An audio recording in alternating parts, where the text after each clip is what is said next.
All right, all right. How's it going, everybody? Want to welcome everybody to the Badwolf Show. Your man, the myth, the legend, Mr. James C. Lovett. And today we have a good friend of mine, a very influential, interesting person, to say the very least. Lyon Zagami will be here. Actually, matter of fact, he's in the green room right now, so we're going to have him on. So, guys, we are going to see and hear some of the most amazing information that we've probably ever had on our show.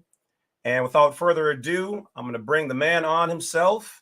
So let's welcome him. And I can't wait to talk to him. So at least on the platform here, we've talked in private, but here we go. All right. So without further ado, let's hear from the man himself.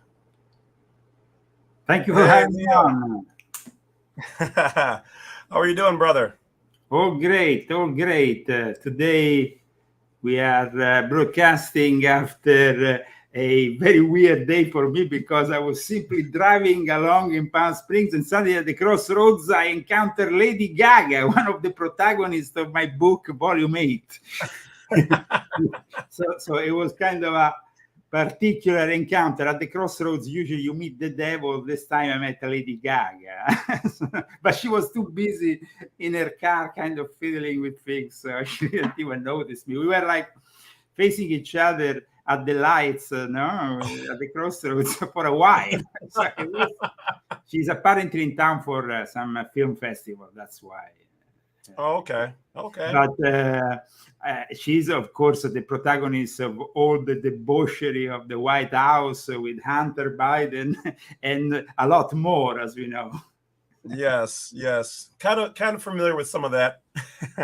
Well, so first of all, in my book, she actually has almost a whole chapter dedicated to her figure because of the importance, but also because she has used occult elements, very strong ones, in her documentary on Netflix. She actually used the music of Bobby Beausoleil, who is still in jail and who was part of the Manson family and who participated to the film Lucifer Rising, that then became the film Invocation of My Demon Brother, after this Bobby Beausoleil stole the original film and went in the middle of the desert in Death Valley and buried it there. So it's particular, definitely. But also we know, of course, of the political connection usually. But my book, as you know, mixes always geopolitics with the occult element. So I try to give a wide perspective. I hope that today we can discuss with you all of it. And of course, I'm glad to be here with you. Well, I definitely thank you for coming on the show. It's always been a dream of mine to have a nice platform to be able to talk to people and kind of give people the behind the scenes look. So my normal platform, I kind of give the American people and apparently many people around the world a deeper understanding, as you know, of what's going on behind the veil. Most people, they live their normal life. They don't know their jurisdiction. They don't know who they are. They've lost their birthright. Some people have lost their children. All a part of these corporations, which they're doing business, but the playing field is not level because the average person is used as a pawn against their own fellow mankind, and they don't know what's going on. So the system basically makes us fight amongst ourselves when in all actuality, we should really know what's going on. It's one thing to do business, but you can't do fair business, and this benefits the corporations and certain municipalities and governmental entities. It benefits them. It doesn't benefit the people. So what we like to do here is we kind of show people, hey, this is what's really going on. You have a private side versus a public side. There are these various fraternities. There are these various things that you can use to improve your life and to help your fellow mankind and the planet. So my show kind of is very diverse in a way that whether it's dealing with passports, court scenarios, taxes, anything along the lines where the people are not able to see past that veil. Now, somebody like you, somebody like me, we've seen past the veil to certain degrees, through things we've been through, things in our life. but the average person hasn't. So that's one of the reasons why I want to thank you for being on the show, is to kind of provide a deeper level of understanding through the veil that even I myself have not seen. So one, I just want to ask you, how are you feeling? And then from there, just jump in. You can tell us anything you want, from how you got started, how you got into all of this crazy stuff, about your books, your family, your life, whatever you want to share. Platform is yours. I turn it over to you, good sir. Well, as you know, I have been here in the United States since 2019, and not by my own choice, but because I had to flee Europe because of what I have been writing, my activism, also politically speaking, as the president of Italians for Trump, and many other things which I did. Of course, all the exposure work against the Vatican.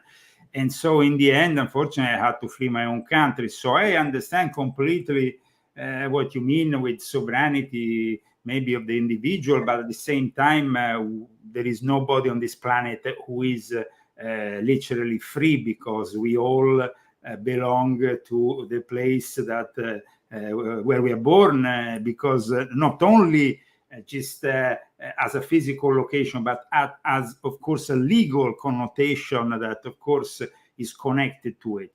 Myself, personally, I'm looking forward to become American, because Europe is at the moment a place which doesn't guarantee my activity. Of course, as a writer, as a journalist, was impossible over there. So I'm glad to be here, as America still seems to be fighting this war with the globalists, while in Europe there is no fight, because Europe is simply a dependency of the system, of the technocratic system that rules the New World Order. Now, this New World Order, of course, I've been discussing all this in my books, but the books are simply a way of getting deeper. I started my personal revelation in 2006, went public with my knowledge of the secret societies, of the New World Order.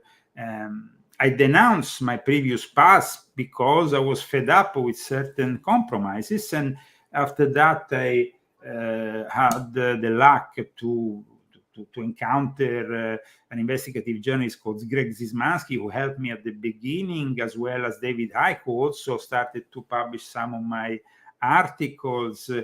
And this served the purpose to immediately project me on a wider arena, because up until then I had been protagonist behind the scenes of this war, the world which is very reserved, very secretive. So I simply at one point couldn't go on, because my son was about to be born in July 2006. Then I was threatened in June 2006 during a meeting of the Monte Carlo Lodge, and I saw no future if not outside of that reality by denouncing it. It's a very dangerous thing, though, to be a whistleblower, as other people have proven. There is Snowden, who ended up in Russia, Assange ended up in a jail, and immediately when I started to do this thing, I had some retaliations. The intelligence services in Norway came to me, threatened me, and in the end, they actually convinced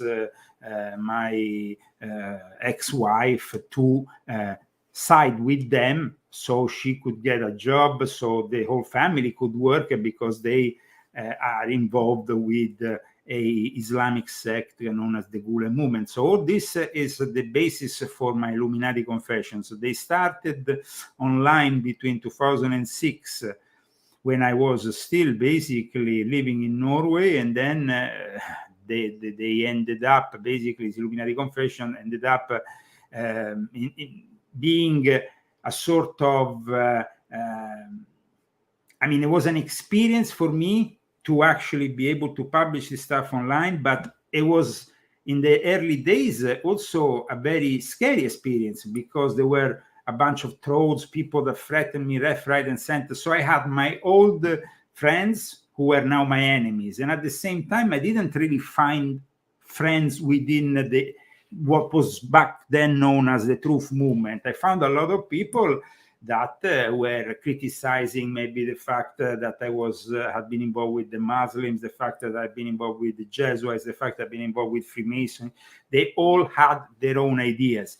And at that point, it was very difficult for me to put through my legitimacy, if not by writing books. And in 2009, thanks to my new wife now, I went to Japan, and in Japan I signed a book deal with at the time Benjamin Fulford, and then later on with Princess Kaoru Nakamaru, and I published a number of books.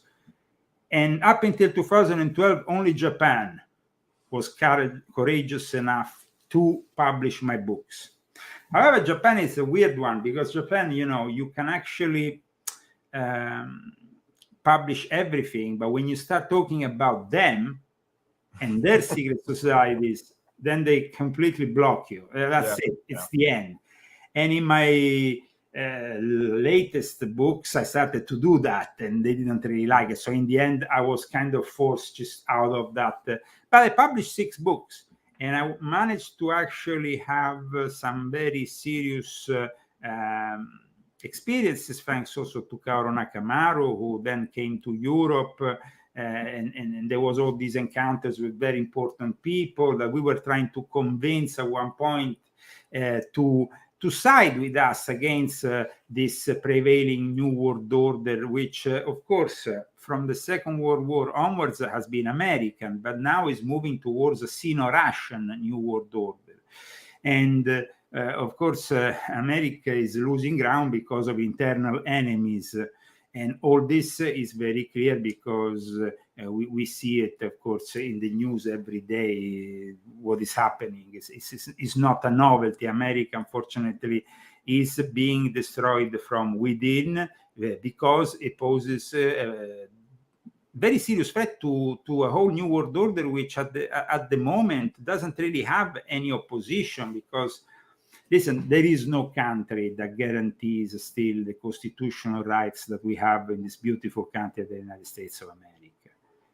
So I tried to stay in Europe, fight my war in Europe in every possible way, politically. Also, I got involved directly with the Pitchfork insurrection in Italy and all kinds of things. But it didn't work out because simply they don't have, after the Second World War, the same kind of rights we have here in America.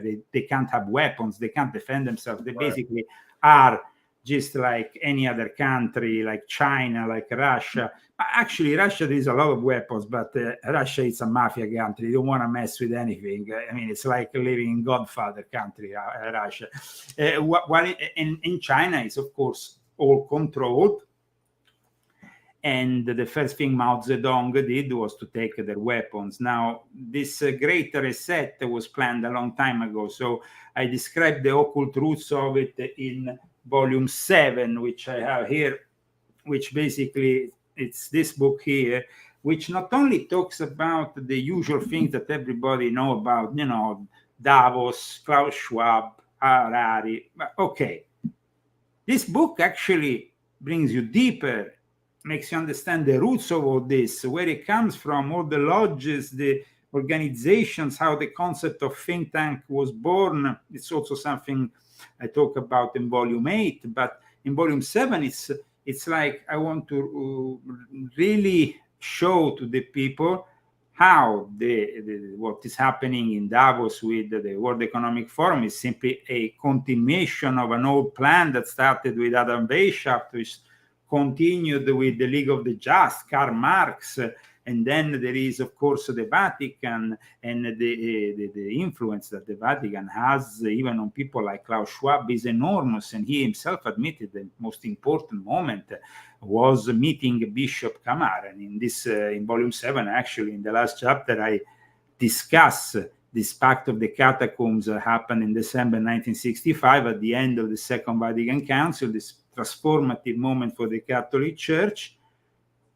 That was a preparation for the one world religion, which is unveiling in front of our eyes, where all these religious leaders are simply agreeing disagree, but at the same time they all agree in the name of science, and of course science seems to prevail over reason is actually their supreme reasoning is just science. There is no God. The Pope closed down the churches just like everybody else closed down the mosques, the synagogues during what happened with the pandemic. So the health of the world spiritually is in very bad conditions.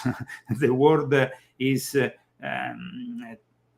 looking more and more towards matter, towards impersonificating the rich and famous that happen to be a football player or maybe an actor or maybe somebody else. But this projection is basically simply a substitution of what in ancient times used to be the gods of ancient Egypt, of ancient Rome, of ancient Greece. You know, we had many. And so there was a great choice for everybody to get really into. So the Catholic Church simply transformed everything, upgraded it with the concept of saints, which of course still exists. And I must say then the Catholic Church mixed up with the then animist cults. In volume 8, I described the importance that, the voodoo, but then you have to talk about voodoo, every single way of pronouncing it is a different root in this manifestation of these ancient animist religions that then arrived in Haiti and melted created a meltpot with Freemasonry and what then became Martinezism, and then the foundation for the ancient and accepted Scottish Rite, believe it or not, is not here in America, in Washington, but it's actually in Haiti. So, I mean, they took many years, the archivist nowadays, even the guys, Arturo de Hoyos, who is in charge now of the archives of the Supreme Council in Washington, and all these other historians.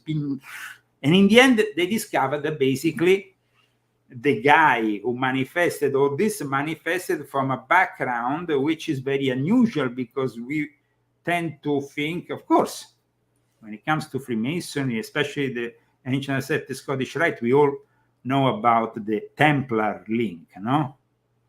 But then we simply think that everything stops there. No. These degrees are a melt pot of all the various mystery schools, and that's why they are called Illuminati. They want to conduct themselves in an illuminated way, thinking of the rest of the people as prisoner of obscurantism, of superstition, while they can fly high and rule the world as gods. Because this is the problem here, and that is what I try to say in my books. That's the center belief of these people who are conducting themselves in this new world order, believing they're gods. That is unfortunate, but that's how it is. So I started to publish these books in Japan, but I wanted to publish them in the English language. I wanted to publish them also in my native place of Italy. It took years to convince publishers to then take the first move. And in 2012, an Italian publisher made the first move, just gave a chance to one of my books, and it became a bestseller, and all the others followed up. And at that point, it wasn't only big in Japan, like Alphaville used to sing in the 80s, but it was actually big, also very big in Italy.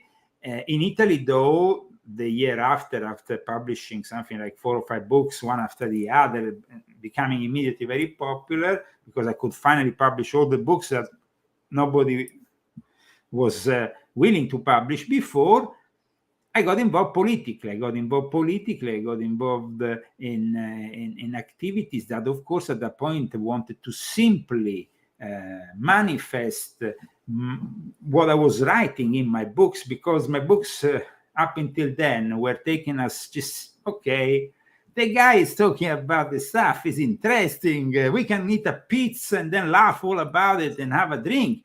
But when you get to the politics and you actually start participating, you're running for parliament, you're getting people to move in the streets, there is actually, full squares with thousands of people that are willing to really do a revolution. Well, that is different. Then the system starts to, and that's when they pulled off all my books in Italy. They censored me after having me on TV regularly and stuff. I immediately was banned, because what happened was this: when I went back to live in Italy in 2009, between 2008 2009, in the middle of 2008, I had to flee Norway because I was accused of espionage suddenly. after not accepting their offer for stopping my activities, they accused me of espionage. Yeah. To ruin me, because at that point everything was frozen. I had been living there, I had all my assets there. They froze everything for 2 years until 2010. There was this accusation pending on me. I was, of course, at the end dismissed because it was complete rubbish. But in the meantime, I was also trying to insert myself in a system like Italy, which is equally corrupt.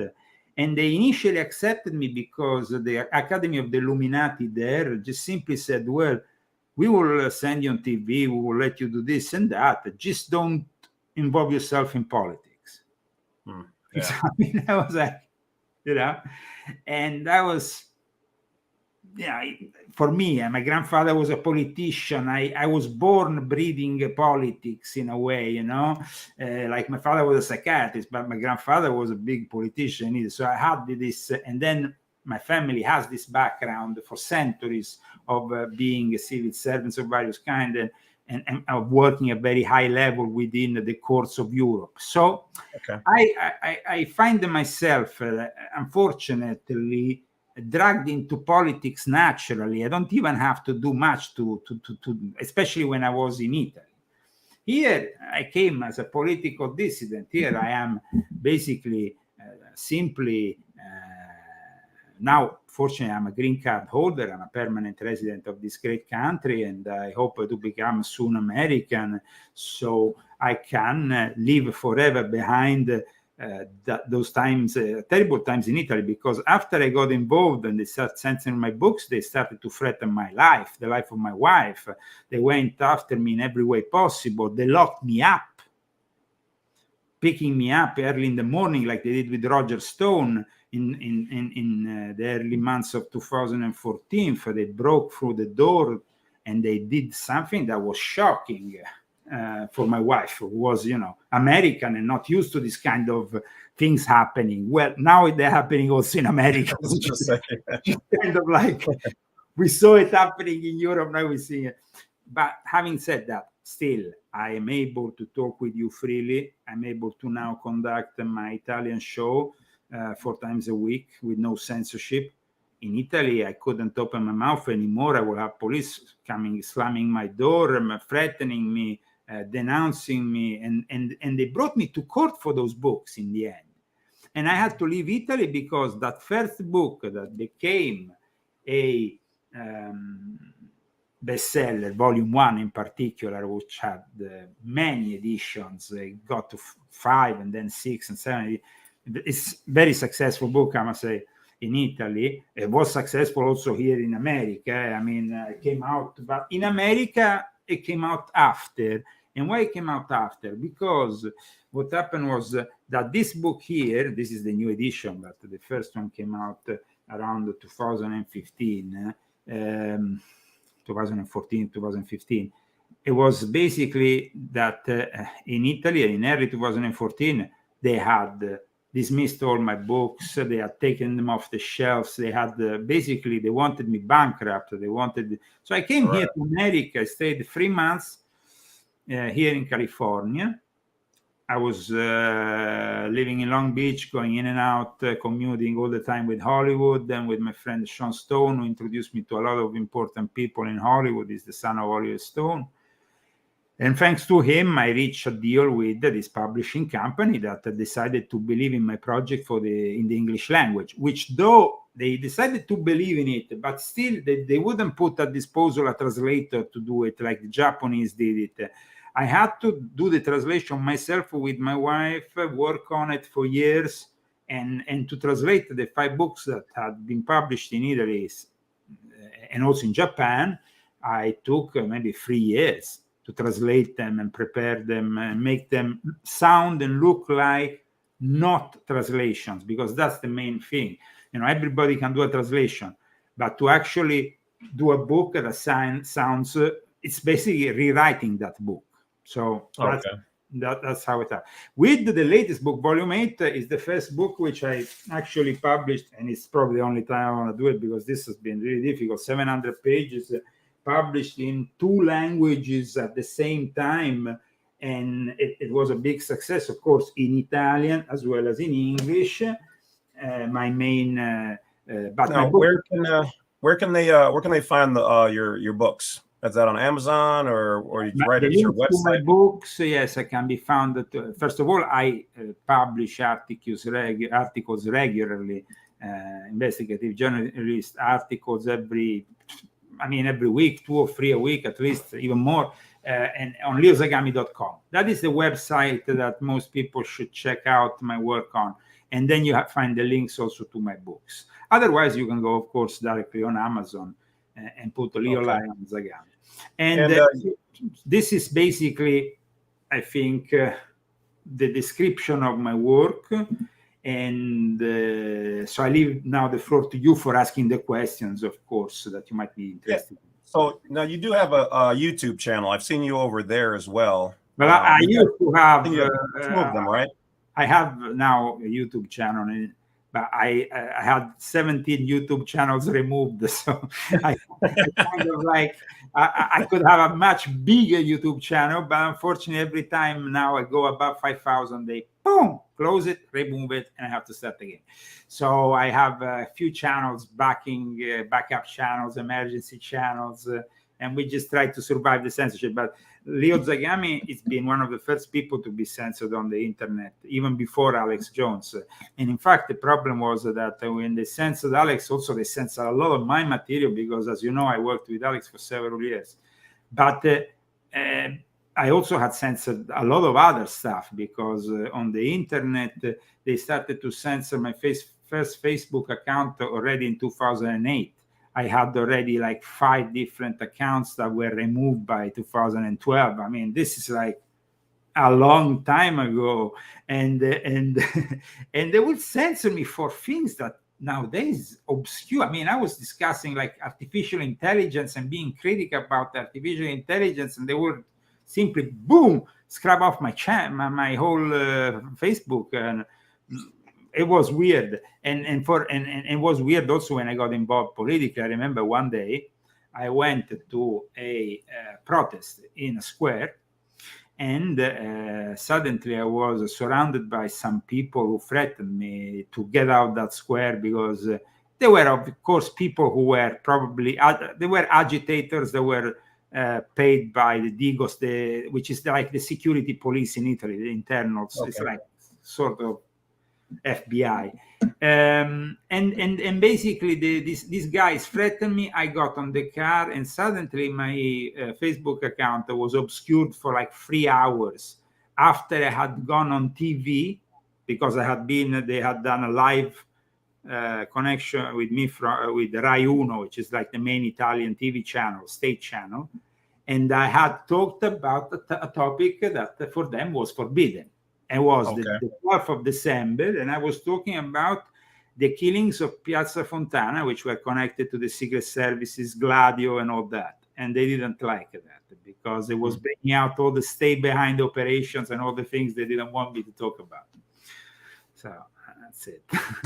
So let me ask you, so what is it like? I mean, for the average person, we have a normal daily life. What is it like for somebody in the order, the fraternity, like on a daily basis? Like, because these are all like high rollers, high movers. So like, they're not, I don't see them sitting down and necessarily watching TV. Is it like, how, like, show us a little bit of, I guess, like what's it like in their world?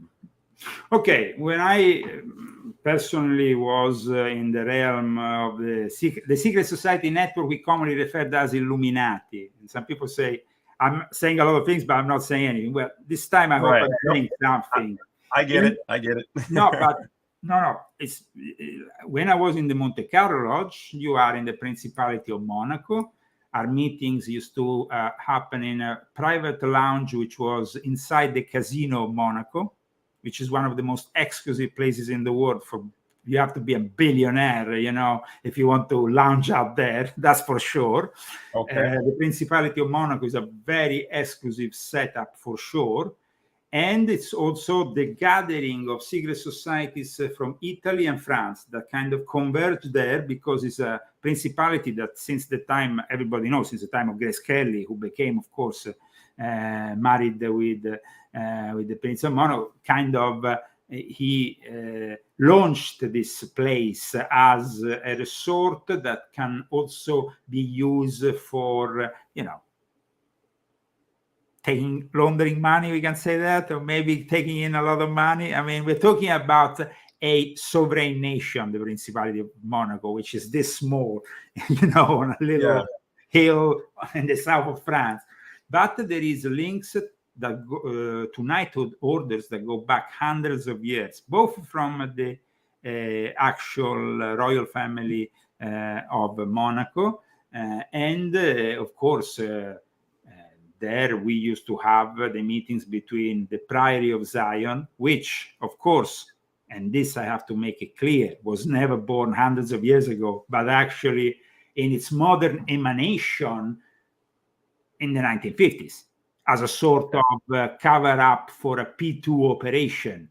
But the French like to do it a little bit strange. They don't like just the P2, everybody very fascistic, very kind of. Instead, with the French, they started to talk about the Mary Magdalene.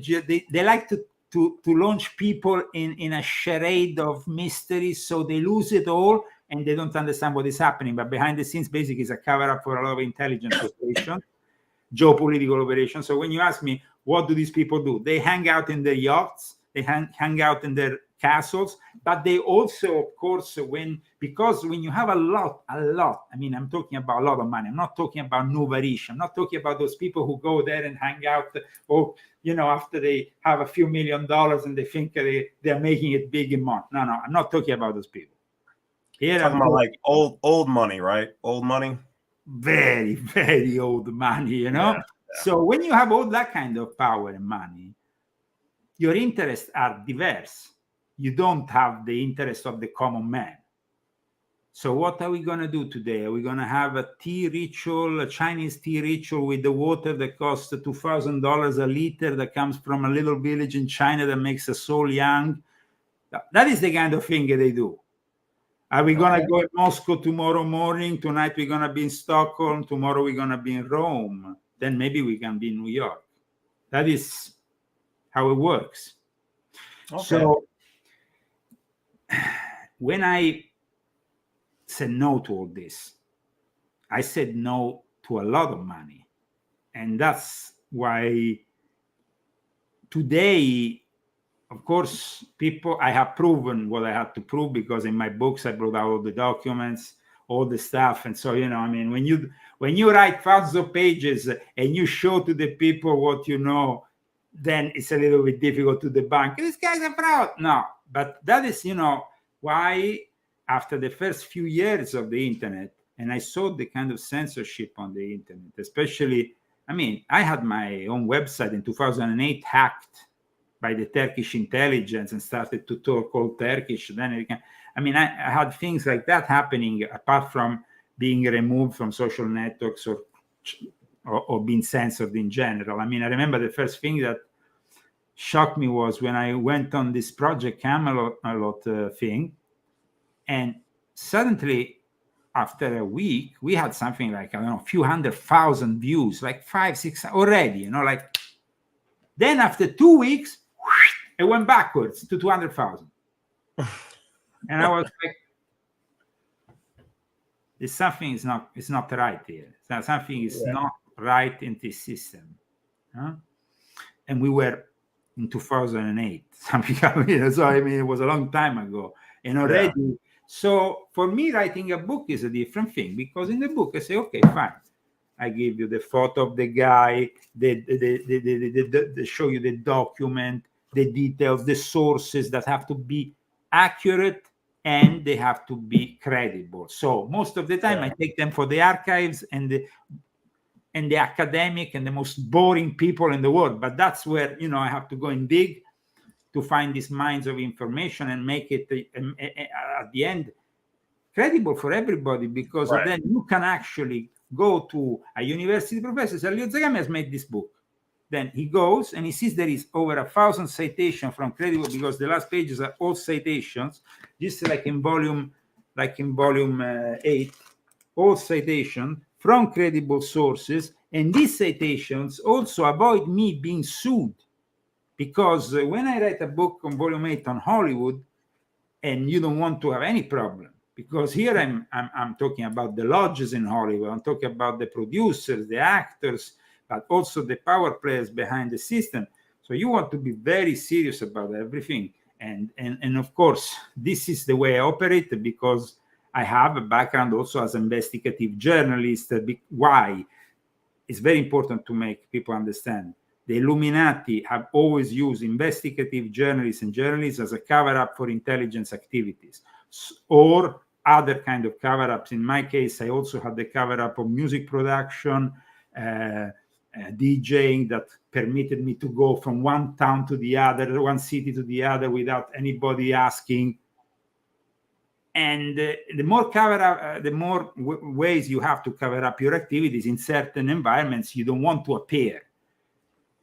But the problem is, when you ask the style of life is going to these events where, of course, at times you have all these old farts, very pompous, smoking cigars, stuff, all that. But then you have and wearing a nice cloak in a church, with a bishop or a cardinal giving you a blessing, or you have a ritual in a Masonic lodge, and then you have all kinds of rituals there. So Masonic lodges then, depending on the rites, become like a recreation of many things that you like. For example, a guy who maybe in his town is the sheriff.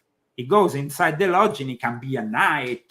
He can become a servant of Solomon. He can do whatever he wants. I mean, it's also a way, and then you're given titles, of course, within the lodge, which become which make you important, can gratify you, I guess, to a certain extent. And that happens, unfortunately, because everybody's ego is always in play. But in reality, the real Illuminati at the highest level exist. And they are not only bad, because you arrive to a level in which there is a gray area. And then you go into the religious area, And when you find yourself in front of a reincarnated holy man who is doing his job for thousands of years in India, and you are on the same level discussing certain things, and he comes, and he meets you, I don't know, at midnight, he comes telepathically, connects to you who are in Siena, arrives in Rome at 12, and you come out of your car in front of the Colosseum, and he arrives with his bodyguards, with a thing. That is real Illuminati. There is no emails. There is no connection in the outside world telepathically. So that's how it is. For the real Illuminati. But they are different they are the hidden masters. I wrote a book called The Invisible Master. It's Invisible Master. It's basically this area, gray area, in which you can have characters that, especially during the wars, play a lot of different characters. I mean, we have legendary characters in the Illuminati, like that are really not known by the common folk.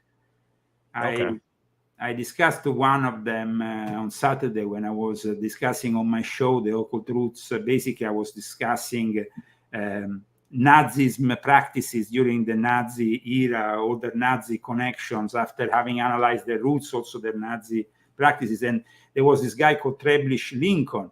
I mean, you just go through the history of this guy, and you are like, can you do all these things in your own life? Because that is the thing that people don't realize. we are able then to do many, many different things in one life. Yeah. And that is weird for people, because then they meet you, I'm 53, but, some people are like, but how old are you? Because, I mean, you have lived, I don't know how many lives, doing so many different things. So there is a kind of Illuminati who are known as the noble travelers. I mentioned them, I talk about in volume 1, and they are the ones who are often engaged in act of diplomacy behind the scenes. Okay. Now, somebody had asked, where can they find your first your first book, second book, third book, fourth book? Are they all on your site or? Yeah, on my book, on my books. Yeah, well, regarding my books from volume 4 onwards, you can find them all linked on my website, because they are from my present publishing company, which we have been running with my wife, including volume 8, volume 7, volume 6.7. This is Cursum Perficio. The other ones are from C Publishing from Berkeley in California. It's a publishing company of my friend Brad Olsen, and he had he had the courage to bring out my first books after I had received a lot of no's. So I mean, he then went to I think was IP, I don't know, the distribution, very important distribution that there is here in the United States for books, and they liked the fact that I had so much success in other markets. So at that point, it kind of helped me out. However, I must say one thing, that nowadays, on the contrary of before, I tend to write my books in English rather than writing them in Italian. I find it a bit more easy, because then I kind of like, with my wife, I can work out better all the editing and everything, without going into the Italian first. With Italian, it's a completely different language with a completely different set of rules. And remember, my books are essays. They're not novels. They make names. They give you dates, they give you times, and they are spot on to make you understand what's happening. In 2015, when I came up with volume 2, I said, in 2020, there will be a virus. You will be locked in your homes. This and this and this will happen. Then later, you will have a war. This and this and this will happen. All these things have been, and when I published this in early February 2022, I announced everything that happened after, and so people at times are taken back, but they are like, but what is this? I mean, how does this guy know so much?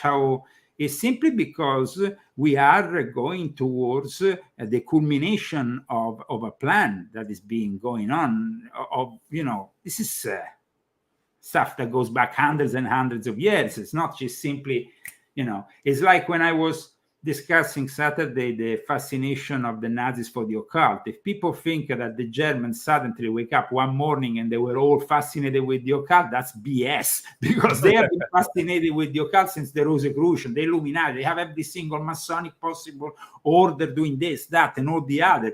So, I mean, it's like things have been going on for a long time. And basically, in my youth, I was lucky enough to come from a certain family, and I was inducted in this tradition. I was initiated in Freemasonry when I was 23 in April 1993. I was initiated by a Prince Aliata di Montereale, who was also a politician and a friend of my grandfather of the monarchic party, and a head of the Supreme Council for Italy, who was also recognized by the Supreme Council for Washington, one of the few people who would come here in Washington and sit like one of the members, because he was a representative of the aristocracy of the Aliata family of the Sacred Roman Empire, which is also the family of my grandmother, and my great-grandmother was the Marchesa di Gregorio. So the aristocracy is very important for these people. The bloodlines, they give a lot of importance. And if I was a dishonest individual, I would have made a lot of money, trust me. Just selling titles. I didn't have to do anything. I just had to I sell you a title. You can do it. The Vatican, to avoid having these books published in Italian, came to me in 2011, and they offered me cash on the table, and they said, we open your bank account and we give you the Grand Mastership of knighthood order within the Vatican, which was working under the guy called Marinelli, who used to be the head of the security, the general, John Paul II, Papa Wojtyła used to call him the general. So imagine what kind of people. So I was called, I remember still now, in 2011, they called me up on the phone. So we are from the Secret Service of the Vatican. We would like to have a meeting. Okay, fine. Then I went to Rome, and I was brought in the back of a church. I think it was La Chiesa del Tritone. And there were all these like nuns and people. They were having like some kind of Easter. It was right during April, this period before Easter. So they were cutting Easter cakes, a thing, And then there was this general guy, Marinelli. Now he's dead. He died, I think, last year. And he was like, and I had to go and meet him. It was this. It was, but in the back of a church, it was like, where the priest changed himself his garments. It was really odd, But they made an offer, very clear. If you want, we offer you this, and then no problem. Your life is going to be sorted. But it wasn't my intention, because my intention is different.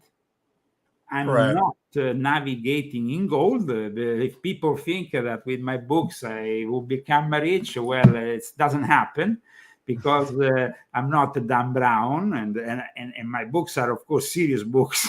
Of course, Dan Brown has found his audience, and he has stolen little ideas here and there, and has managed to manifest them in a commercial way. All my respect for his work, no problem. Right. But my work is, of course, a work of research which helps people in these times of great need, which are the end times, because I am Christian. I believe in the end times. I believe they're manifesting in front of our eyes, and I believe that all the truth should be revealed at this point, and that we should play a different kind of game with these people who are obviously planning in the next 7 years to cage us in a digital prison. So we don't have much time left. Yeah. Speaking of that, so what do you think about the CBDC, the central bank digital currency, what do you think about that that they're pushing right now? I as you know, I did this book here, which is basically the age of cyber Satan, artificial intelligence, and robotics. And when you're talking about digital currency, obviously, what happened with crypto was something like getting you used to a digital modality. But when you're talking about that currency that is controlled from the central bank, that they can switch off at the blink of an eye, you can become poor. Well, it's part of the game of the Antichrist, just like 060606 was the patent by Microsoft that they did to transform your body in a virtual depository of digital currency. They actually patented this during the pandemic. So 060606. It's becoming pretty obvious.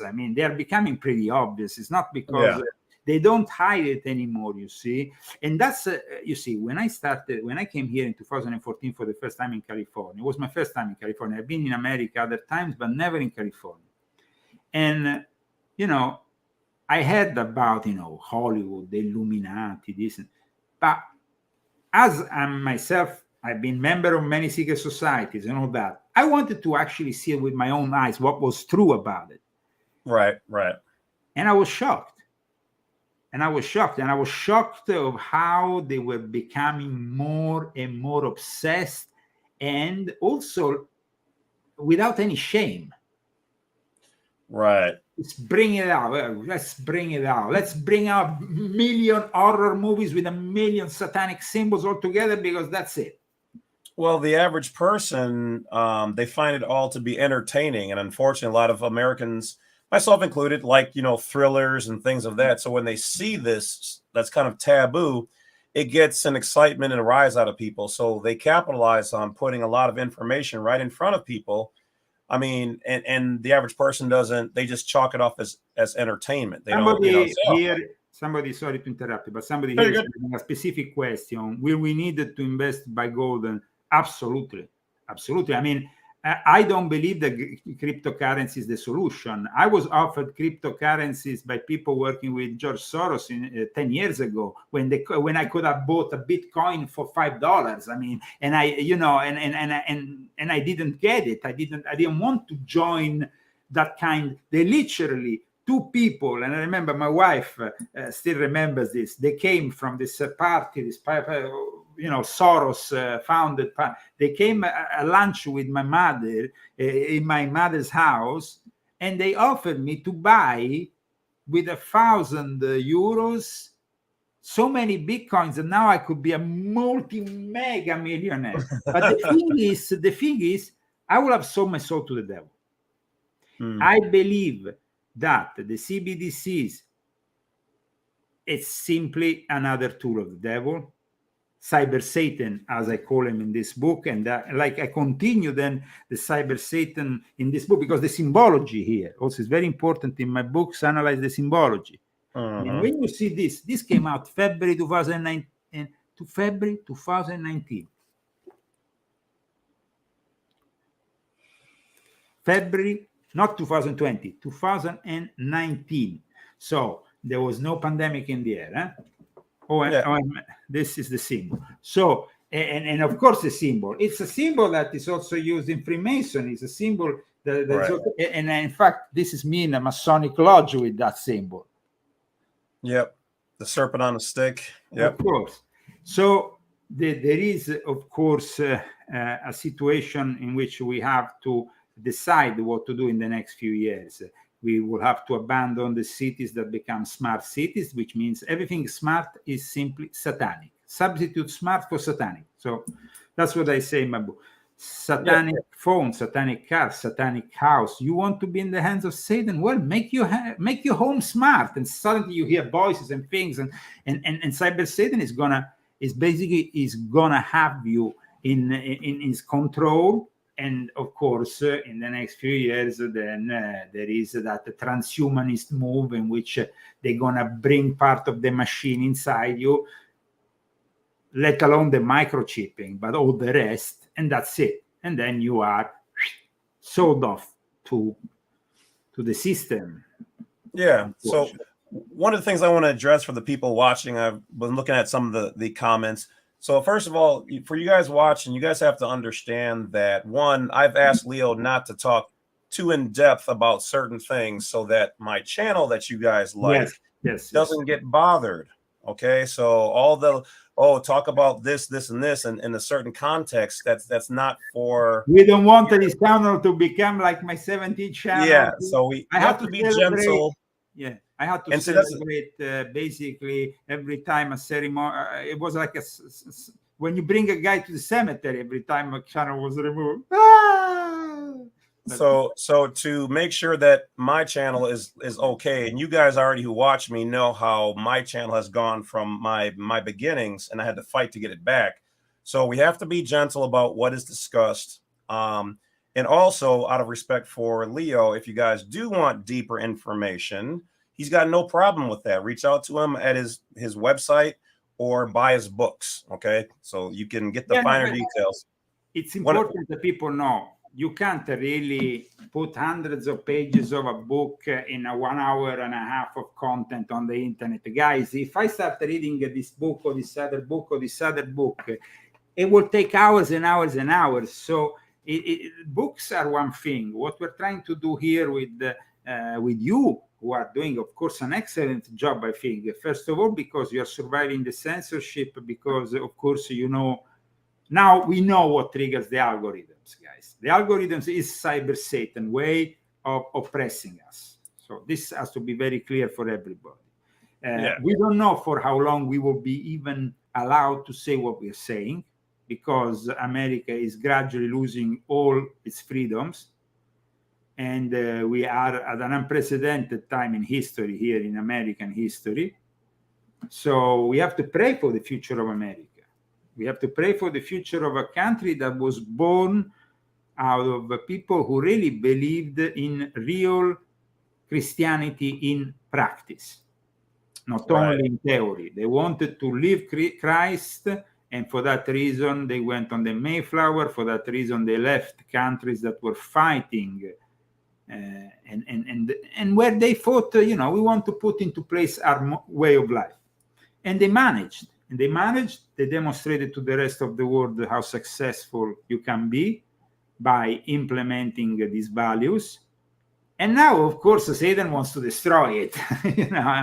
Especially in then times when America can have a very important role in the return of Jesus, in the coming of the Messiah's revelation. So I hope I'm clear with that, with this point. We have to, first of all, believe because no matter what happens, if we will not survive in this dimension, we will, of course, join God elsewhere. But we have to fight here. We can't simply bend down, because when we destroy our soul in this dimension, we destroy it in other dimension. We destroy ourselves and a possibility of encountering God in what the Christians call paradise. No? Now, we can have a paradise on earth, but we can also have a hell on earth.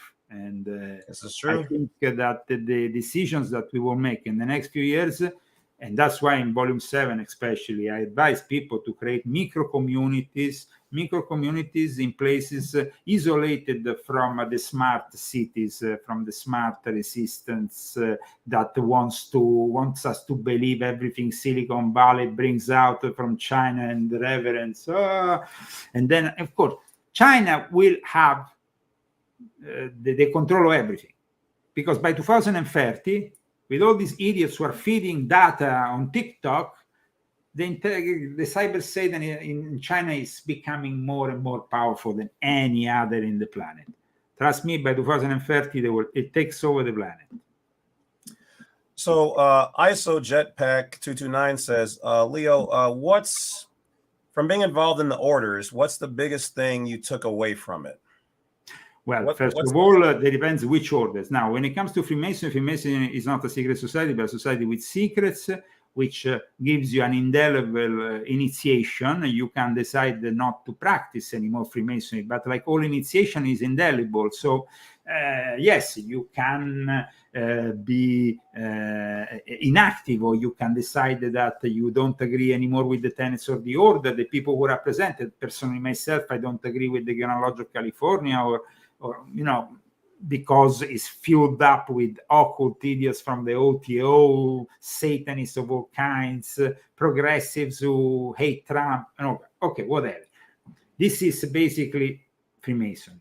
When it comes down to other experiences, the Order of the Illuminati of Weishaupt is a specific tradition which I also was initiated in, and I hold the position first of head of a Minerval Assembly, then of Grand Master in Italy, and of course I was linked with this Monte Carlo Lodge, where we created this umbrella organization there that welcome different lineages from Rosicrucian bodies, Templar bodies, knighthoods, and so on. So it becomes, of course, also if genuinely done, it can become very much of interest intellectually, culturally, but not necessarily geopolitically, or you don't necessarily have to get involved with that kind of thing. However, having said that, I always notice that at the highest levels, because of the way that the secret societies are built up,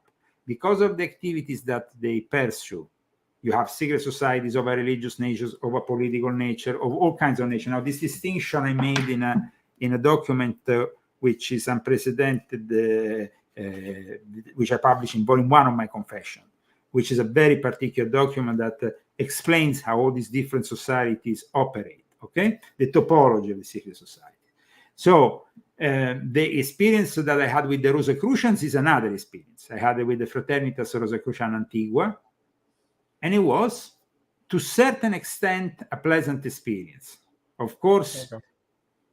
these experiences, unfortunately, were all unpleasant once I encountered superiors who were assholes, who were maybe, people that I didn't want to have anything to do with. Now, as a Freemason, I practiced various rites of Freemasonry. I was initiated originally in Italy, so I followed a kind of continental tradition, as it's known, which is basically mixes the rite and the order, so the ancient and accepted Scottish rite from the very first degree. Instead, then I went on later when I was in England, initiated in a regular Freemasonry in emulation. I went on practicing another tradition, which is the British tradition. It doesn't have the cabinet of reflection, so the chamber of reflection. It doesn't have certain things. It's different. The way also there is less esoteric elements. It's more pragmatic in the English tradition. Right. Then you have other rites which I encountered, which I practiced. One, I became the Grand Master for Italy, which was the strict Templar of servants. Now, that is a very particular tradition. I talk about it in detail in volume 3 of my Confessions, because it's linked also to this murky world of the Vatican espionage and circuits. And of course, it goes back to the so-called Priory of Zion. Now, the Priory of Zion, I said, it's not that it doesn't exist. Actually, the Priory of Zion is a cover-up for a group of Rosicrucians that kind of manifested that. And of course, there was also a political connotation, like I told you earlier, because they wanted to follow activities, anti-communist activities like the P2 in support of NATO stay-behind operations.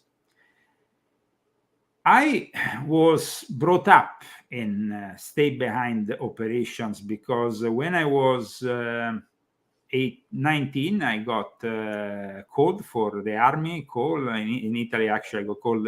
I was enrolled in the Air Force, and in the Air Force, as with my family connect, my father basically, when I was 19, said, "You are not doing very well. You have all this DJing thing. I'm gonna call my general friends," and it basically sent me to a base, and that was it. I was called into the Air Force, and I couldn't get out of it because it was I was forced. So then, though, I was contacted by these people from Gladio. It was 1989, and it was the last year that they were between 1989 and 1990 were the last years of the Cold War. It kind of like it was critical to destroy certain documents, do certain things. And one of my first operations was to actually break into the home of a Serbian intelligence officer in the middle of the night with another guy from the 'Ndrangheta to microfilm all the material. Man, it was it was scary. It was scary. It was scary for a guy who, I was only a kid almost, But it kind of also gave me a trail of this kind of operations, going with a microfilm. It was cool. But in the end, what really was more cool was when I started to see that in reality, the reality was very different. That there was something much more profound behind all this system. And I wanted to find it. And that's when I was initiated. So the first initiation was not only in Freemasonry, because Aliata was also the Grand Master for Italy of the Italian Illuminati. And so we created a project with him. And then he was himself arrested after. Here we're not talking about any kind of guy. This guy was with Bill Clinton at the White House in 19. He was like, it wasn't simply a guy. He was a guy, very powerful guy. But when there was the end of the Cold War, everything was kind of like went in shambles. Everybody was against each other. Secret agents ran kind of like went rogue. The New World Order was kind of entering a new phase. And it wasn't the phase that saw the Soviet Union opposing America and these two forces one against the other. It was a new kind of world that was shaping up. And so I went on in this new world. I had my experiences, in Rome with people from the Banda della Maiana, Mossad at that point, all kinds of people, and they were not all pleasant experiences. Not all pleasant experiences. And at one point in 1994, my mother and my father really worried, said, but also the situation was getting really heavy for me in Italy. I had to flee Italy already back then. And I went to London. And in London, of course, London is the place, I had studied Aleister Crowley, since an early age in my home. I had all these books, so I wanted to be initiated in the OTO. Then I became Then I was in the woods in Norway. They contacted me to become part of this Rosicrucian group, mysterious, called Fraternity Rosicruciana Antigua. And then I went on with all sorts of experiences. And then, with all these experiences go degrees and things that you collect. Right. And then suddenly you have, So what is left? The guy said, what is left is an experience. What is left is an experience. And it's an experience that I will do again, but I will not suggest to anybody, because it was possible for me to survive it, but I don't know if anybody can survive it. I mean, to say no to something like that, I don't think there will be anybody that has the courage to say no to something like that. But my mission, first of all, was to find always my faith in God and to continue with this faith. So when I went into the impossible mission in 2003, I went to Egypt with the Boutros Ghali family. We were organizing this thing in 2000. I talk about in volume 8, but I talk about also in volume 1, this incredible event to celebrate the 100th anniversary of the channeling of the Book of the Law, because the Book of the Law represents the ideology of the Antichrist. Do what thou wilt should be the whole of the law. And the OTO was something that, of course, I went through their degrees and I had the great passion for at that time. But are things that nowadays I will not touch even remotely, that, I had to be exercised. I had to refine God really after all these experiences. And I really literally had, like I explained in volume 4, I had experiences of exorcism. Volume 6, I talk about these things. I talk openly about the fact that I got possessed, the fact that because I got attacked by black magicians that were very powerful. I mean, imagine you go against you go personally against the head of certain organization, and they are the most powerful black magicians on earth. They sacrifice anything. They are masters Babalao. They go to Cuba. They sacrifice animals here, there, and everywhere. They've been in the jungle in Africa, immersed in the most dark sects. They went to India and got into the kulas and the most weird. These are people that go around the world collecting the most obscure initiations in the most obscure cults. And they're all part of what we commonly refer to as the Illuminati.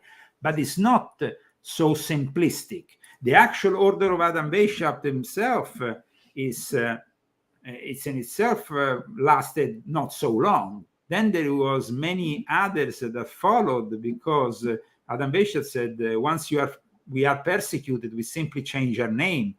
And then, as well as changing their names, they also started to compartmentalize their interests. So they created maybe the OTO for sex magic. They created this other organization for political purposes. So then they started to create think tanks.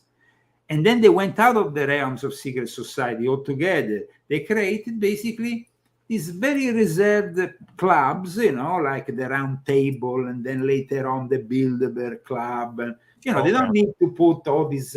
when they go in Davos, you don't see people wearing an apron or going around making the signs in the lodge. No, there is simply people who are doing what Adam Weishaupt wanted, because Adam Weishaupt was a German professor, just like Klaus Schwab. And his plan is the plan that now it's evolving into the plan of Klaus Schwab. So I think that the work that I'm doing now in America is very important because the Americans need to realize we don't have much time. And so as I'm seeing my own people completely lost, I couldn't do anything for them. I tried within the realms of not only of politics, but also of secret societies. That's why I became the Grand Master of a Christian Masonic order for a period in Italy, to try to see if I can bring some of the Freemasons towards Christianity rather than being lost in these occult groups, fascinated mostly with the Telema and all this rubbish. I, of course, in the past had dealings with this kind of people. I mean, otherwise I will not be able to provide you with all these experiences that I had. But I also think that it's about time that we study all this, and we remember, though, that the ultimate power comes only with our Lord Jesus Christ. That our ultimate power is not in some demon. These people, of course, they, evoking demon laws, whatever. I mean, guys, when I see this, what happens with these people who are giving importance to these demons, well, Haiti is the example of it. Haiti is the perfect example of how you can screw up a whole population. It's the most screwed up population in the world, ruled by gangsters who are all Freemasons. The head of the biggest gang went on an interview on PBS with a compass and square here 2 months ago in Haiti. I made even an article about it on lyonzagami.com. And the country is completely in a disarray, but that is because of all the demonic practices they followed. Unfortunately, there needs to be an exorcism in Haiti. They need to exorcise Haiti. They need to exorcise the whole of sorry, but we have a lot of voodoo here in America, New Orleans, and we need to. I think the whole planet needs a blessing. The whole planet needs a blessing. That is very important. The concept that we all need a genuine blessing, but we also need to understand that unfortunately most of the people will be led astray, will not follow us, and will probably turn out to simply be, the kind of people who go and line up in front of a place to get microchip because maybe that will bring them some convenience in their life, maybe some handouts from the state or whatnot. It's sad. But that's why I invite people to create micro communities distant from this grid system that is forming around. Yeah, that's definitely one of the things we do on this channel is we provide. I never guide and tell people this is where you have to go or what you have to do. I provide tools and experiences, things that the average person doesn't get to see or hear about. And it's up to them if they want to take the information, the education, and they want to enlighten themselves and kind of wake up to things. And one of the things we've been talking about within the last year or so is, creating your own micronation or creating your own communities. And a lot of people are waking up to this information. We call it the Great Reject. They're the Great Reject. All right. Rejecting the Great Reset, the Great Reject. Yep. A lot of people are forming their own communities. Families are getting together and buying land and creating their own, communities and areas. And so there is definitely a push, but as you know as well as I do, you're never going to see the full story other than what they want to be shown on TV or anything, which is why the internet is a fantastic place, fraught with good, evil, light, and dark. But if you search whatever you're going to search out, you will find. And so a lot of people on my channel have searched me out because they know that I'd like to provide, good information and tools that they can use to do as they see fit. But overall, we are, light based, but we're not afraid to go places to get information and then make our own determinations on how we're going to use it and lead our life with that. So I definitely appreciate all your information. Definitely has been a lot of insightful things. Well, I hope that in some way I can provide a useful service, especially because, like I said, we are at a turning point in history. So you will have to make decisions that are critical for yourself and for your future right now, and rather than postpone them. I mean, I could have stayed in Europe in 2019. I could have decided to stay in Italy. But the risk, I knew what was coming, and I knew that, and in fact, Italy the next year became one of the most oppressed countries in the planet after North Korea during the pandemic. I mean, it was just, oppression. I could have never lived in Europe, and especially in Italy, where, it became impossible, I think. It showed the difference between a society like America, which really strives for freedom and liberty, and these technocratic, oppressed societies of Europe. Let's not forget, guys, that they call themselves at time republics, like the Republic of Italy, the Republic of France, but they have nothing to do with the American system. It's a completely different system. The Illuminati destroyed all the monarchies with the specific intention of destroying their religions, because they know, for example, the Tsar represents the Orthodox faith. Boom, bring him down. The Kaiser, each monarch. And the only one surviving was the one that made the deal with the devil. It was the British monarchy, the most corrupt, the most, that made the compromise. And then at that point, they were the only one to survive the whole thing. But when you transform yourself in a republic, and you don't really have a constitution like the American Constitution, you are just playing a joke. It's a joke. And so for me, it's rather shocking. Italy became a republic rather recently in 1946, and it was a fraud perpetrated on the Italian people by the Democrat Party in America that decided that they made this poll going around Italy saying, do you prefer the republic or the monarchy? Italy didn't know how to read and write. Most of the people were ignorant, the peasants, and they said, put here for the monarchy, and it was the republic. There you go. Yeah. And then now we have the Republic of Italy, which is the worst of the worst scumbags, manipulated by the Vatican. It's all mafia. It's like the Godfather. It's basically President of Italy, a guy from Sicily who is a mafiosi. His father was an uomo d'onore. I mean, with all the respect to the mafiosi, because each one does their own job. But you have to understand also who are the mafiosi, because mafia comes from masonry. The heads of the mafia were actually the heads of Freemasonry, and still nowadays in Sicily is like that.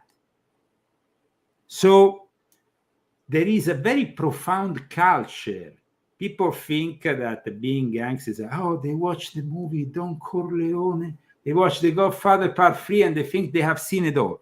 Let me tell you that The Godfather Part 3 shows you the truths. The fact that he's knighted by the Vatican, the fact that he meets a prince in Palermo during the thing. All the real things are actually shown for little frame seconds, just to make you understand. They know, everybody knows. What is the most important thing that Don Corleone received? Is the blessing of the Pope and the knighthood. That's it. The Order of San Sebastian, I think it was. That's it. For him, it's like, whoa. And then you enter into the club of the Vatican. But that is, guys, that is the real mafia. That is the real mafia. It's no joke. So would you, and I know I have my belief in this, but I'd like to hear yours. So would you say that a lot of these movies that come out either Hollywood or wherever else, they have lots of bits of truth in them from things that happen, behind closed doors or in the private, that they're showing us a glimpse into their world, would you say? Well, in Volume 8 of my Confessions, I explain how since the late 30s, they even put together ELO, which is Entertainment Liaison Office with the Pentagon. They have an office in Hollywood. The Pentagon has an office in Hollywood. Every single movie that is produced in Hollywood that wants also a link with the military industrial complex, maybe to borrow a tank or something, they all the script, everything that the script has to be evaluated and censored by the military-industrial complex. And this happens also with many other things you will not even imagine, TV series and whatnot. So I showed for the first time in volume 8 the people who are actually responsible in the Pentagon today, not yesterday, not 100 years ago, today, where he comes from. He used to work at the Pentagon, what he used to do before he came to Hollywood. This is making investigative journalism, but it's also exposing the truth and finally making you understand the big manipulation game. The fact, how did Hollywood come together? I show in my book for the first time that Hollywood came together through an occult ritual. An occult, there was this guy called D.W. Griffith. Everybody knows about him because he made the film that paraded the KKK as heroes in 1915. And it was the first film that was ever screened in the White House. The KKK were the heroes. Imagine that. How sick can that be? It was a film to promote the KKK. The year after, because of course, a lot of criticism, you are basically relaunching the KKK. They were going out of fashion. You are relaunching them. Fine. He makes another film. The film is called Intolerance. That film in 1916, you can find it on YouTube, shows Babylon, ancient Babylon, the gates of Ishtar, everything, the elephants of Ishtar, the gates, the whole of Babylon. They had 10,000 actors for that film. There wasn't any graphics you can do. They reconstructed the temple and everything, and you can see it. And then they left it there. That's why now Brad Pitt, they made the fictional movie there with the guy, the director of La La Land, called Babylon, because this D.W. Griffith in 1909, which was a very specific year, 1909 and 1910, there were some very crazy rituals going on. And I'm going to tell you soon which rituals went on, very serious rituals. One was in the desert in Northern Africa, when Aleister Crowley with Victor Neuburg opened the gates of hell, and the demon Choronzon was invoked. The year after in Caxton Hall, Crowley did the first public ritual, rite of Eloises, in which he did the kind of Marilyn Manson, cut himself on peyote and in front of the journalists for the first time. So that was shocking, and it was a moment of the beginning of, I call it the beginning of the egregore of rock. But in 1909, while he was rising this Choronzon, this demon of the abyss, free, half of 666. That's when D.W. Griffith arrived here in California, in a little town, in a dirt road, that said, hey, I'm going to make a movie here. And it was California. So it all started in that period. And then Crowley came to America and he says, well, these guys in Hollywood, the cocaine, orgies, what bunch of depravate. Well, depravate, he loved depravated people. He loved perversion. And so the first Gnostic Mass was not done in London, was not done in Paris, it was done in Hollywood, on a corner road of Hollywood Boulevard, and I write about it in my book, Volume 8. So as you can see, this is consistency, this is history, this is historic. Just as when I talk about all the financing that went into the creation of each and every studio, and the lodge where Laurel and Hardy, John Wayne, and all the other Warner Brothers, they all used to meet up in Northern Hollywood. There was this lodge. I talk about, this is facts, not fiction. So I think that even Freemasons, I talk about, of course, once again, the importance of Prince Hall Freemasonry in Black culture and in Black music. Prince Hall Freemasonry and all the tradition that goes with it. And this is very important. People really don't know, and all the various fraternities that were created, even the ones that are paraded with their symbol by people like Beyoncé during her concert in Coachella Valley. So it's like there is, unfortunately, these days an attempt to destroy the brotherhood of humanity, to divide and conquer. And this is very sad, because in reality, we should all be brothers and sisters. We should all really, the Freemasons, they call themselves brothers and sisters, but they're not any longer, because even they are manipulating and kind of not really reflecting. The birth of Freemasonry was Christian, and suddenly in 1813, they opened up to other religions, and suddenly in the 1870s, they opened up to atheism and to Satanism at that point. So I think that is rather clear that all the institutions at the moment are corrupt. As I always say, anywhere where there's man, there's bound to be corruption. That's the thing. Some way, shape, form, or fashion. But yeah, I definitely agree that there is there's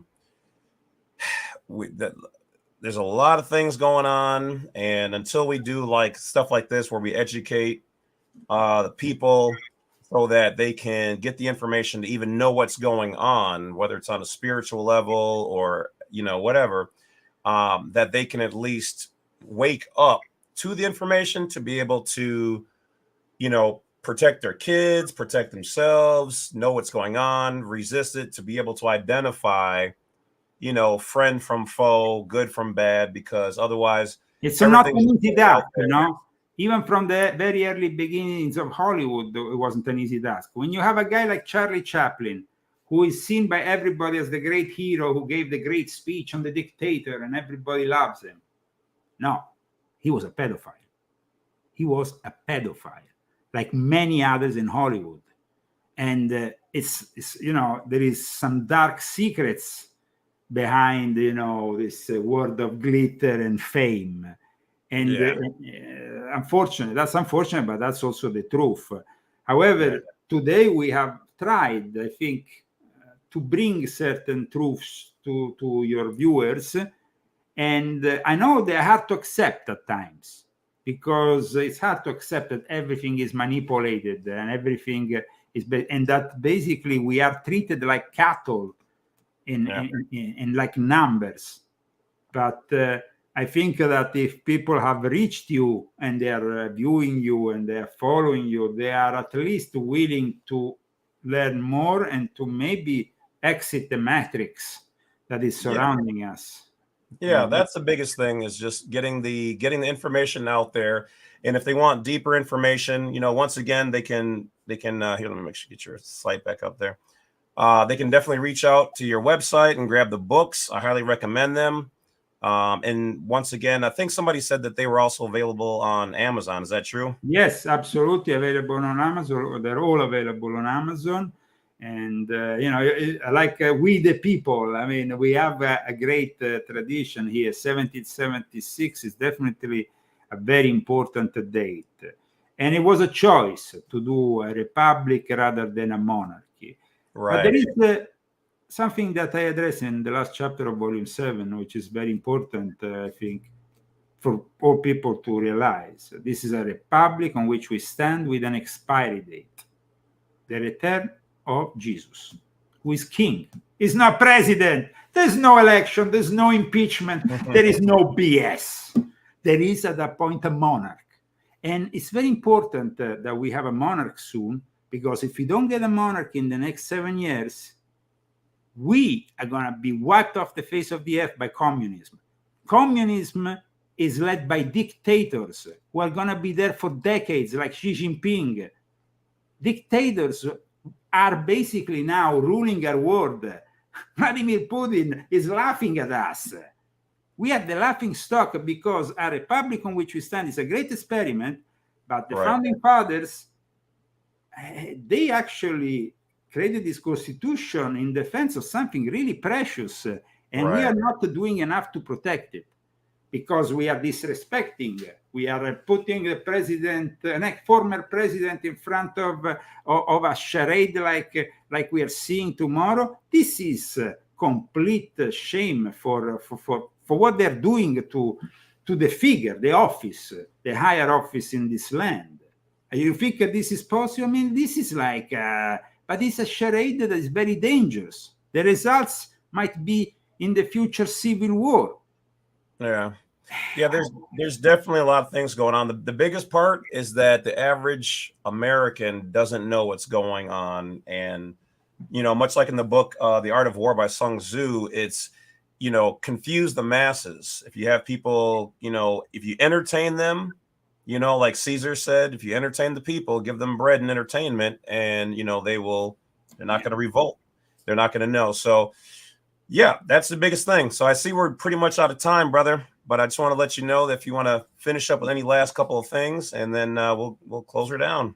Well, this great country has two great amendments, the First and the Second Amendment, and I think that they really speak for themselves. So they provide the one is the solution to the in the sense that you can't have one without the other, because here we will have to defend the right to really have our freedom, but our freedom it's something that is also in respect of God. Now our freedom seems to be parading Baphomet at the Capitol Hill with a bunch of Satanists who are putting instead of baby Jesus, baby Satan in a little finger. I mean, this is a mockery that is becoming way too dangerous. With my books, I try to unveil this word, and I'm very glad that there is people like you who are at least interested in listening to me, because I've been unfortunately censored left, right, and center, and there is very few people who want to give me space because they fear for the consequences. So I'm really I'm glad that you at least you don't fear the consequences. You are just gave me this platform, and you've been really incredibly hospitable, and so I thank you, and God bless you all, and God bless America. Hopefully tomorrow. Thank you. Thank you. Day. Let's not ruin this great union, otherwise we will find ourselves in the next years having to decide for a national divorce. Divorce are always painful, so let's hope we don't always. Take care.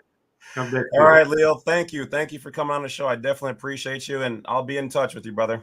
Oh, well, I'm looking forward to other interesting discussions in the future. And definitely. We'll get you back on here again. Appreciate you. It's interesting to see that there is Americans who are preparing, and they're preparing in the right way. So good luck with all your projects. Thank you. Just a little freedom and light. That's all we offer. All right, guys. So once again, the Bad Wolf bringing you guys some more interesting information. As always, everything here is entertainment and education. We are just providing you guys with a little bit of an insight to Leo's world. And so some people might be for it, some people might be against it. Once again, it's information. And you can't be afraid of going to this source, that source, or wherever else to learn things about what's going on. Now, as with all things, everyone's going to have their interpretation of certain events. So I would suggest, if you want to find out more about Leo's truth and what he's gone through, then feel free to get one or two or whatever of his books and read for yourself. So I can't say that everything he's gone through is, 100%. He can't say that everything I've gone through is 100%.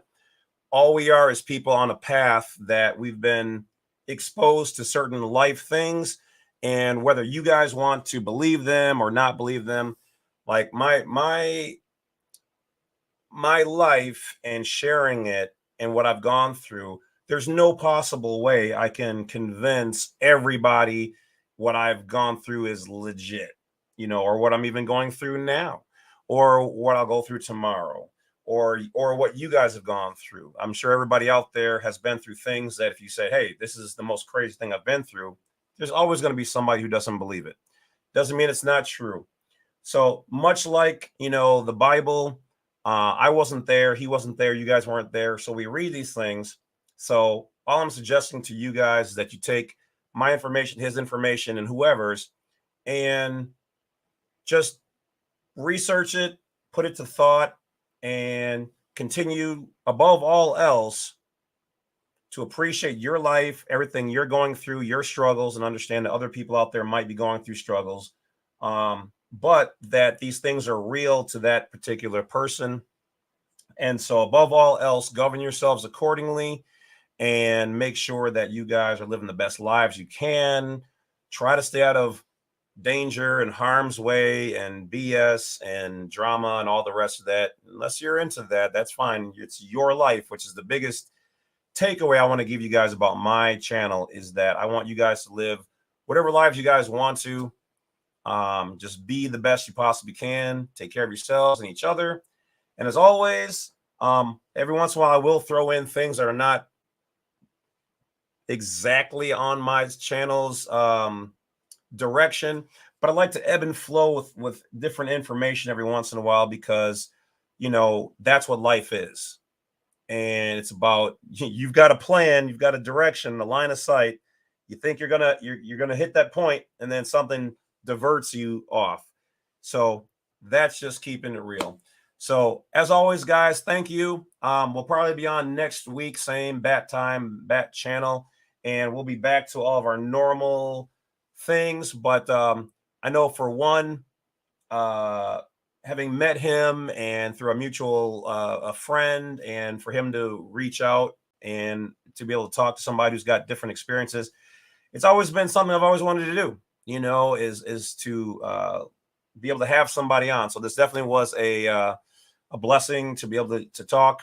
Like I said, keep in mind, one of the reasons why he did not go deep into information, at least here, is because I said, hey, we don't want anything too controversial mentioned here for obvious reasons. And also, you know, I told him, I was like, I want you to be able to sell your books, so we'll do that on there. So hopefully you guys can understand that and respect that.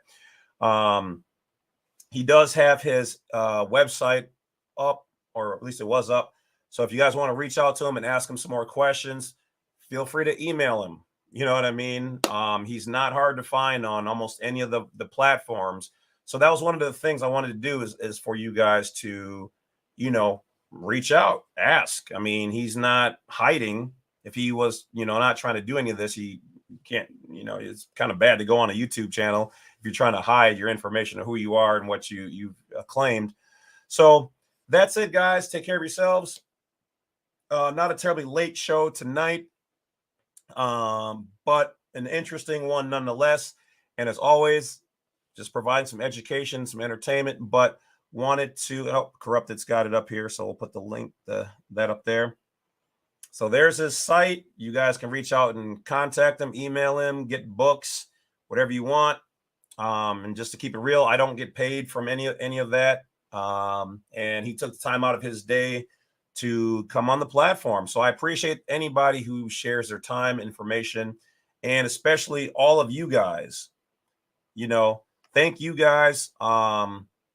Because in all honesty, I recognize some of your names in the comment sections, and I spend more time talking with you guys than sometimes people even immediately around me, in all honesty. So I'm normally in the books reading, and unfortunately, a lot of people, though you guys love me, they're just like, he reads too much, he's a nerd, and you know, this and that and whatever else. But I love it, you know. So so thank you guys for being there to support the show and this crazy thing called life that I'm sharing with you guys. So I see Mr. Fearless Floyd is just popping in. Yeah, our man just jumped off. He said he can only probably be on there for about an hour, maybe an hour and a half. So he overstayed even for him a little bit. Man's definitely busy. So thank you guys. I definitely appreciate you. I will be yeah, we're gonna probably get Sherry Peel Jackson back on at some point in time. I just don't want to bore you guys with the same people, same stuff. So I'm trying to keep it kind of fresh with new things, new perspectives. And so I did see somebody mention that it would be cool to have a seminar with them. Maybe we'll do that, because in the seminar you can talk about a whole lot of different things that aren't discussable without being censored on this or a certain other platform. So maybe we'll do that. All right. So that's it, guys. Have a great night. Thank you all for watching and chiming in. I'm gonna let you guys get going, and I'm gonna get back to reading some books and seeing what else I can learn and enjoying this crazy thing called life. So to each one of you guys, thank you. Don't forget to hit that bell, like, subscribe. And once again, the support from you guys is has been more than a lot of people out there in my immediate. So thank you for that. And support yourselves. Take care of each other. Have a great night.